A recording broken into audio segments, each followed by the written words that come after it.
What's up guys, Cash back with another video, and today I'm throwing out my predictions for what we'll see on the upcoming roadmap for Marvel's Avengers this year. And just to clarify for anyone who might get confused, the roadmap that I'm using for today's video is just a concept done by All the Media over on Twitter, so don't mistake this as any official material from Crystal Dynamics themselves. But with that said, let's just jump into it.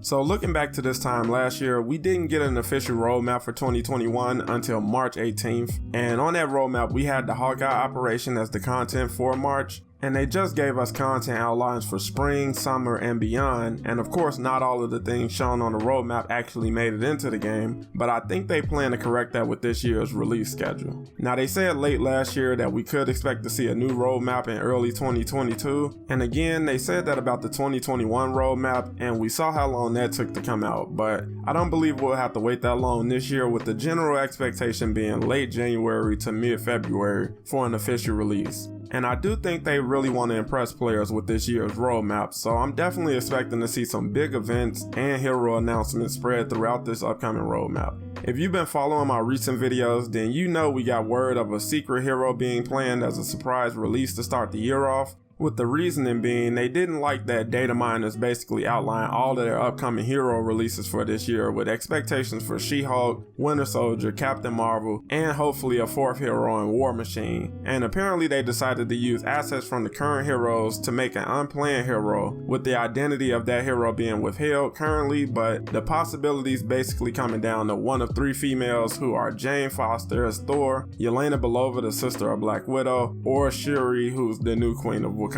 And similar to last year's roadmap, I think the first thing we'll see is a new hero event for this new hero, if they ultimately decide to introduce a hero before the release of She-Hulk. And I think that something along those lines would be feasible for them with the resources they have available. I don't think we'll see a villain come with this new hero, similar to us not getting a new villain for Spider-Man, but instead they'll probably just have objectives and a mission chain to complete, because that would be pretty simple to get out in such a compressed window of time. I also believe we'll see a new event not long after the hero event, which I believe will be an event centered around Ultron. I've been covering the rumors surrounding the arrival of Ultron in the game, and based on info from data files in the game, Ultron has been updated and development has indeed continued for him. And I do believe he's a villain they're very excited to reveal in the game, because they know players are over aim at this point, and I'm sure his event will ultimately set up his return as a possible OLT. I believe that we could see She-Hulk finally arrive sometime in either late March or early April, because I think Disney is still figuring out their release schedules for their Disney Plus series, and I would believe they want She-Hulk to come a bit before the show to generate general interest in the character leading up to the show. And she also has a new comic series on the way, so I believe they'll want to try to get some synergy going with that, which would give us our first hero operation for the year. And I'm not sure what all we can expect with her operation, but we know she will have a villain pair with her, similar to every other DLC hero with the exception of Spider-Man. So I think she'll bring the first big content drop of the year, with the Ultron event and the secret hero event being smaller in comparison. I know this concept has SheHulk as her villain picture, but based on what I've heard behind the scenes, they seem to have moved on from SheHulk as a villain and repurposed a lot of his assets and enemies like the fire adaptoids. And on one hand, I personally would have loved to see their take on SheHulk in the game,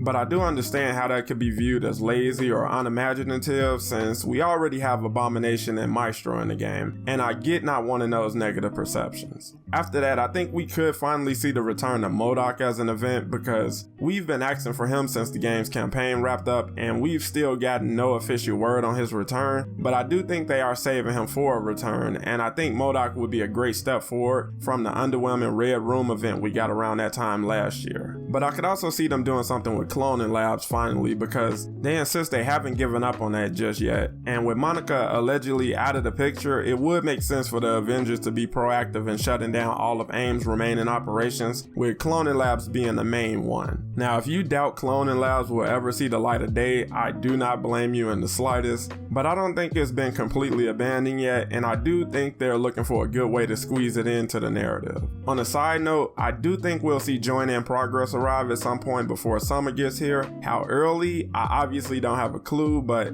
I have to believe resources are being thrown at getting that ready to go, because they've stated it will be an integral part of patrol mode, and we desperately need it in the raid and OLT right now, so I do think that will be announced or teased on the roadmap in some capacity. I'm pretty confident we'll see the Winter Soldier on this upcoming roadmap, since he'll just be an operation and not an expansion like Black Panther or Captain Marvel, and hopefully they tease who his villain will possibly be, because players are hoping to see Hydra revealed as a faction in the game, and anything hinting at that would be a win. Lastly, I would be very surprised to see Captain Marvel on the map, but at the same time, last year's roadmap did give insight into what's to come beyond summer, which was Black Panther all the way in August, so I would love to see her as the tail end for the first roadmap of the year. I also hope to see some mention of patrol mode coming, and hopefully an update on loadouts coming at some point. And I also think they'll surprise us with something we weren't really expecting to see on the roadmap at all, so I'm definitely looking forward to see what they actually have in store, and I want to hear from you guys. What does your ideal roadmap for 2022 look like? Let me know down in the comments, and make sure to drop a like if you enjoyed today's video,